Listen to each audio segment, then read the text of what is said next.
Justo he escuchado entre ayer y hoy día dos periodistas hablar de no es una pericia de oficio, con cierto matiz no tan adecuado, cuando las pericias, tanto de oficio como de parte, deben cumplir estándares técnicos, protocolos, el enfoque científico, esas exigencias que esto significa, entre otros, además de los principios ya mencionados.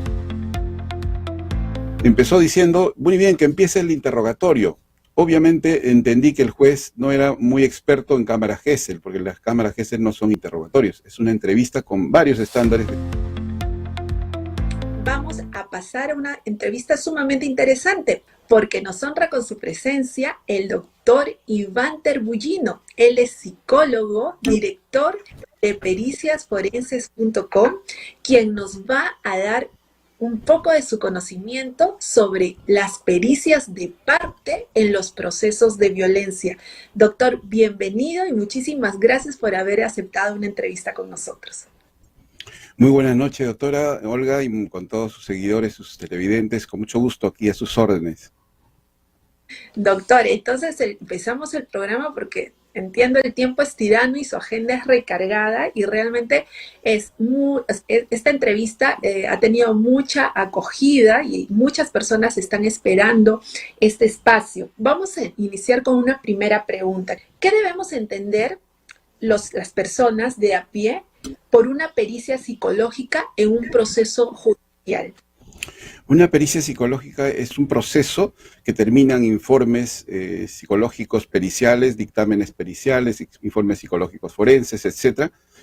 Tienen distintos nombres, que es fruto de todo un trabajo metodológico, escrupuloso, con algunos principios alrededor como la imparcialidad, la objetividad, que permiten dar estos informes, se ofrecen al sistema de justicia en procesos de tenencia, en procesos de violencia familiar, en procesos laborales también, para que digamos los juzgadores finalmente en el sistema de justicia, los operadores por supuesto también, en el caso de violencia los fiscales, tengan medios de prueba.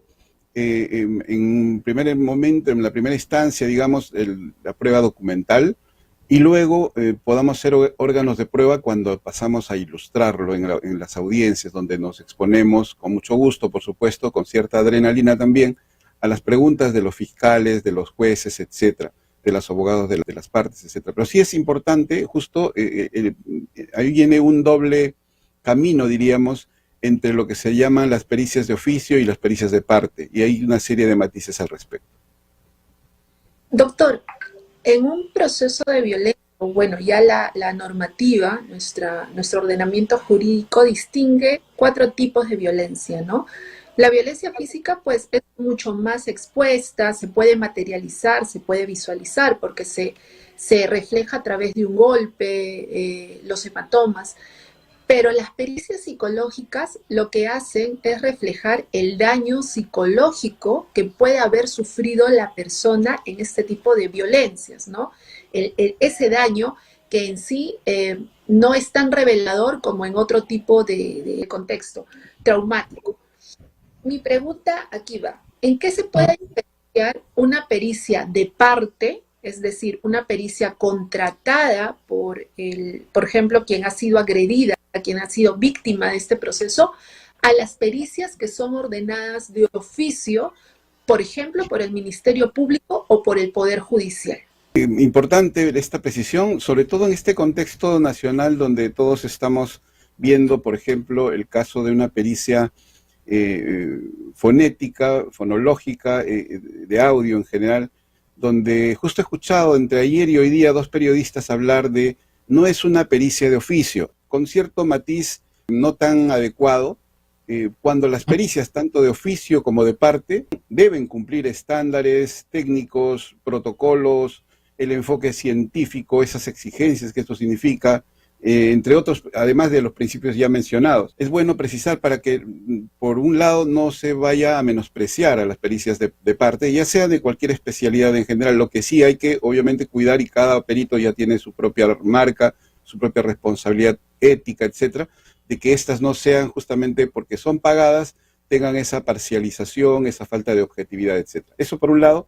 y obviamente las pericias de oficio tienen ya un camino sistemático que está regulado, desarrollado en el Instituto de Medicina Legal. Paralelamente, las pericias de parte también, que deben cumplir estos estándares, son más bien puntuales y más específicas. Se hacen pericias de parte tanto a presuntos agresores, porque siempre hay que mantener ese término de presuntos mientras el proceso no esté culminado, no haya una resolución judicial, incluso en la instancia respectiva. Entonces, ambos deben cumplir esos estándares y obviamente en las pericias de parte lo más solicitado frecuentemente, que también pueden ser, por supuesto, de las presuntas víctimas, es con menos frecuencia, pero también están a disposición, etcétera, para ver justamente lo que usted ha mencionado, la afectación psicológica o el daño psicológico, etcétera, que hay una variante al respecto, si finalmente aterrizan en afectación emocional, afectación cognitiva, afectación al comportamiento, entre otras variantes que también existen, y las pericias de parte más bien que en el caso más frecuentemente solicitado es hacia los presuntos agresores, donde hay que ver su perfil de personalidad, si cumple, tiene los indicadores más frecuentes en el perfil de agresor o de presunto agresor. También por otro lado están las metapericias, es decir, cuando las pericias de oficio arrojan resultados que la otra parte no están de acuerdo, no perciben desde su perspectiva que no es la realidad, etcétera, tienen todo el derecho por los principios del derecho penal de la contradicción, de la igualdad de armas, entre otros, para que puedan ofrecer sus pericias de parte. Insisto siempre con esta rigurosidad que eso significa, para que puedan, por ejemplo, también otra variante es, así como están las pericias de oficio como la cámara Gesell, la defensa técnica, la otra parte puede solicitar, convocar a su perito de parte para que en tiempo real pueda estar observando el desarrollo de esa cámara Gesell y pueda hacer algunas observaciones, trasladarle por escrito las preguntas periciales respectivos en tiempo real para que justamente el panorama se vaya aclarando, porque ambos peritos de oficio y de parte tienen la misión de contribuir al esclarecimiento de los hechos, acercarse, entre comillas, a la verdad, para que el sistema de justicia, los operadores y los juzgadores tomen las mejores decisiones. Y aquí un comentario importante. En derecho, los abogados conocemos que el juez es el perito de peritos, pero en realidad, y el juez entendería que conoce el derecho y conoce todo, pero se vale de los peritos que son los expertos, los especialistas, los que utilizan los protocolos y la ciencia, porque no es subjetivo, es realmente objetiva la evidencia científica para arribar a las conclusiones de si realmente se ha desarrollado una lesión psicológica, hay algún tipo de trastorno, hay perfiles de agresividad respecto al agresor, ¿cierto? Doctor, en los casos de violencia de género, ¿no? Y violencia intrafamiliar, en donde una mujer, contextualicemos el caso, una mujer es sometida a actos de violencia, hace la denuncia correspondiente, se le establecen las medidas preventivas para que, las medidas de protección para que no siga siendo agredida y también simultáneamente se abre el proceso, se inicia la investigación, ¿no? La investigación preliminar, el mismo fiscal ordena las pericias de oficio. He tenido casos en los que he visto en donde quizá las pericias practicadas, tanto al agresor como a la víctima, las pericias psicológicas son un poco limitadas con respecto a las pruebas que están aplicando, las pruebas proyectivas o las pruebas psicométricas que aplican la anamnesis para poder obtener el perfil. Mi consulta radica acá, la pericia de parte, cuando imaginemos que la víctima se siente desprotegida, y las pericias de oficio, no están arrojando el resultado que ella realmente vivió. ¿Qué tan influyente puede ser una pericia de parte para la decisión judicial? Pues empezaré por lo primero que mencionó. A estas alturas, evidentemente, ya es un mito decir que los jueces son peritos de los peritos, porque los peritos justamente son profesionales altamente especializados en una rama del saber. Y para darle una idea, en el ámbito de la psicología, una especialidad en la psicología jurídica, y tiene varias subespecialidades a su vez, la psicología penitenciaria, la psicología forense, la psicología del testimonio, etc. Entonces, que alguien en estos tiempos, con el desarrollo de la ciencia, ahora con la disponibilidad de información, incluso de distintos artículos científicos que diario se publican, evidentemente ya no hay un experto en todas las materias. Eso ya es un mito, a diferencia de los tiempos de los filósofos griegos, cuando la información era muy escasa, digamos, y obviamente alguien podía intuir que algo conocía del mundo y de los saberes. En ese sentido, los jueces, porque hace más o menos 6 meses recuerdo haber participado en una cámara Gesell, anecdóticamente digo esto porque me refiero a que hace 6 meses ocurrió, hace 2 días estaba en una cámara Gesell, pero el juez empezó, porque los jueces cuando estas son como pruebas anticipadas dirigen la cámara Gesell, donde deben garantizarse, por supuesto, todos los estándares de un pequeño juicio. Entonces, empezó diciendo, muy bien, que empiece el interrogatorio. Obviamente entendí que el juez no era muy experto en cámara Gesell, porque las cámaras Gesell no son interrogatorios, es una entrevista con varios estándares que sería largo explicar, pero que ya daba a entender, y felizmente nunca más he vuelto a escuchar, hace 6 meses fue la única vez, y ya los jueces entiendo que saben, incluso alguna vez impidieron la presencia del perito de parte, cosa que tampoco se ha repetido ya hace varios meses, los jueces sacan la resolución respectiva, etc. Eso respecto a lo primero. Lo segundo, respecto a lo que usted ha planteado también, los procesos de violencia, dicho sea de paso, hay una quinta forma de violencia, la violencia procesal, la violencia judicial, es decir, cuando una de las partes, porque tiene poder económico, etcétera, hace lo que conocemos muy criollamente como empapelar a la otra parte, le genera muchas demandas o denuncias, y entonces la otra parte termina con 10 denuncias y obviamente queda, digamos, abrumada o abrumado por toda la carga que tiene que llevar con distintos abogados, y simplemente eso también ahora está considerado como un tipo de violencia. Y la base de todas estas es la violencia psicológica, la constante, diríamos. Entonces ya usted ha mencionado partes del proceso, y en ese sentido, la valoración finalmente, evidentemente ese sí es un rol de los jueces.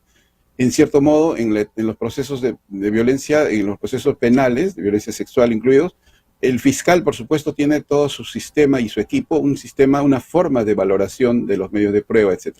Eso habría que trasladar la pregunta, la reflexión, qué tan objetivas están siendo las valoraciones de los fiscales y finalmente las más importantes, las de los jueces, están siendo realmente libres de sesgos, están conscientes de que sus decisiones están, digamos, siendo lo más objetivas, lo más justas posibles. Eso dejó una pregunta, porque hay investigaciones justamente que precisan que los sesgos de los jueces en particular no estarían al 100% controlados. Es más, todo juez, todo operador de justicia es un ser humano y no está libre, por supuesto, de su historia, de su propia historia de vida, de su subjetividad. En ese sentido, dejo la reflexión. No hay nada más objetivo que reconocer la subjetividad. Esa valoración por su máxima experiencia y otros otros principios, por supuesto, que los jueces lo desarrollan. Y en ese sentido, las pericias lo que hacen, por eso es la importancia de esa rigurosidad científica, cumpliendo, por ejemplo, los criterios Dauber, entre otros aspectos, cumpliendo los protocolos. Hace el mes pasado, en julio de este año, acaban de publicar una nueva guía al Ministerio Público, que obviamente tanto los peritos de oficio como los peritos de parte debemos conocer, porque eso es lo básico que se debe cumplir, además de otros aspectos como la actualización en cada especialidad, en lo que va ocurriendo en el desarrollo de nuestra ciencia. Doctor, interesante. Una consulta, en un país tan multicultural como el nuestro, o pluricultural, ¿qué tan importante o qué tan relevante es el contexto de la interculturalidad al momento de ustedes evaluar, de practicar la pericia sobre, por ejemplo, quizá un miembro de una comunidad campesina o un pueblo indígena que también no está ajeno a procesos de violencia? Muy cierto, el sistema de justicia, tanto del Ministerio Público como el Poder Judicial, entiendo que están siempre preocupados porque el acceso a la justicia sea uno de sus valores, y entiendo que están desarrollando distintas metodologías, etcétera, incluyendo la telepericia para casos muy específicos donde la distancia geográfica no permita la presencialidad. Se pierde un poco el principio de inmediación, pero se gana que alguien tenga acceso a la justicia, por ejemplo, por una telepericia. No es lo frecuente, no es la norma, entiendo, y en el campo de las pericias de parte es todavía aún menos frecuente que tengan acceso, y es algo también que invito tanto a mis colegas peritos de parte a disminuir sus costos, porque percibo en el cotidiano trabajo que se ha posicionado el tema de la pericia y qué duda cabe del amplio trabajo, y en ese sentido también hago empatía con mis colegas de oficio, y también dejo la pregunta, ¿cómo están el cuidado de sus derechos laborales, por ejemplo, de su salud ocupacional? ¿Y cómo está esa sobrecarga laboral a mis colegas de oficio? Porque entiendo, como perito de parte, toda la carga cognitiva, la carga que esto significa, el estrés y demás, porque hay plazos que cumplir, hay plazos donde se van a cumplir las etapas procesales y las pericias tienen que estar antes de esa fecha para que los abogados la comprendan, luego hagan los escritos respectivos y las actúen. Entonces hay varios aspectos que el estrés es una constante. Entiendo también que en las pericias, mis colegas de oficio, hay una sobrecarga laboral que podría propender también hacia más errores, y eso es otra de las cosas que, por supuesto, todos los operadores de justicia deben estar atentos. Y volviendo a las pericias de parte, estas evidentemente tienen un costo más elevado por el riguroso trabajo, el tiempo que esto involucra, pero en general yo creo que todavía pueden ser, dependiendo, por ejemplo, de las poblaciones vulnerables, las poblaciones que están en los pueblos originarios, etcétera, donde hay otro enfoque incluso con el tema de la contextualización, porque tienen sus usos y costumbres en cierto modo distintos, etcétera, hay que contextualizar enormemente. Ahí más bien tenemos mucho más retos pendientes, yo diría, tanto los peritos de oficio como los de parte. Doctor, alegando a su juicio crítico, ¿usted cree que nuestros jueces, nuestros magistrados, están realmente preparados para interpretar de una manera adecuada pericias tan técnicas como las que ustedes presentan? Esa es una muy buena pregunta. Yo diría la que podría invitar a mayor reflexión, tanto no solo los jueces, sino los propios fiscales. Es decir, he visto y en las audiencias que participamos, cuando expresamos, tanto los peritos de parte y de oficio, nuestros resultados, y no solo los resultados tal cual, las conclusiones, sino explicamos el cómo hemos llegado, a lo mejor intuyo que no se nos comprende técnicamente porque son códigos, términos, etcétera, que tratamos evidentemente de trasladarlos a los términos como tiene que ser también más sencillos, más comunes, pero que la profundidad de los tecnicismos se va perdiendo. Entonces, a ese nivel, evidentemente no. Por eso es la importancia de tener una segunda opinión técnica, que es lo que hacemos los peritos de parte, cuando no solamente ofrecemos las pericias como tal, sino contraperitamos o metaperitamos a las pericias que ya existen de oficio. Es decir, le damos una especie de, entre comillas, auditoría para ver si éstas han cumplido los estándares, si las conclusiones son producto de todo un procedimiento que se deben cumplir, cuentan con las partes mínimas de un informe psicológico pericial, cada parte ha sido hecha con el enfoque de la psicología forense, entre otros aspectos que justamente evaluamos línea por línea para ver si esos informes o dictámenes periciales van a dar su fruto en el sentido de contribuir con algo en el acercamiento a la verdad. Y esa es la importancia de una segunda opinión técnica, diríamos así, para que se pueda juzgar con mayor precisión técnicamente, porque estamos hablando en muchos casos de la privación de la libertad de algunas personas, no solo de indemnizaciones, sino de situaciones graves como la mencionada. Es cierto, tienen en sus manos realmente una decisión judicial que puede impactar en la libertad de las personas, ¿no? Es un trabajo bastante delicado. Doctor, reflexiones finales. ¿Cuánto nos falta avanzar acá en nuestro sistema para llegar a un nivel de credibilidad importante respecto a las evaluaciones que ustedes realizan como peritos? Como en toda obra humana, no solo en el mundo de las pericias psicológicas, por supuesto, necesitamos el enfoque de la mejora continua. Y esto es particularmente es algo que me agrada mucho de esta especialidad, que no acabamos de aprender, es permanente, no es, digamos, la exigencia. Además, cuando uno se presenta en las audiencias, pues uno tiene que presentar, en mi caso, egresado de 2 maestrías, una de ellas en psicología jurídica y forense, estamos actualmente en el doctorado, y más de 20 diplomados, 30 cursos de especialidad, y esto sigue, y esto va a seguir, digamos, es parte de la naturaleza de esta especialidad, donde más bien la reflexión es, donde está pendiente mucho, y espero que no sea por digamos, intereses secundarios como pagos, bonos, etcétera, que realmente los fiscales en particular sean persecutores del delito, pero cumpliendo todos los principios, la legalidad, etcétera. Ellos lo conocen muy bien, pero que se cumpla para que no se vuelva una especie de justicia parcializada, porque eso no sería justicia. Y termino con esta reflexión. Algo que va a ayudar mucho a la salud mental de la población en general es que sienta que su sistema de justicia funciona.